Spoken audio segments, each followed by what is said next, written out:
All right guys, so we're back here at Wirecrafters with another improvement video. This one right here is more of a quality issue than anything else. And what we got is we got our single culper here.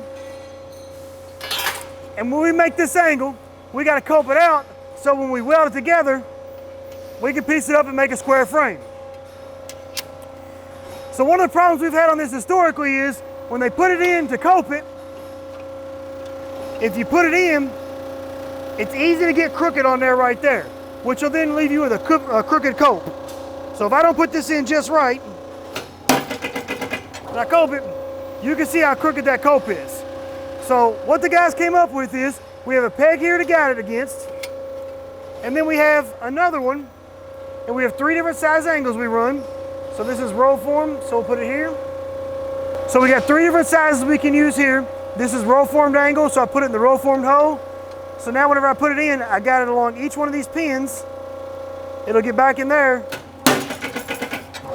And now I keep my culp nice and at a 90-degree angle so the welders can process the material.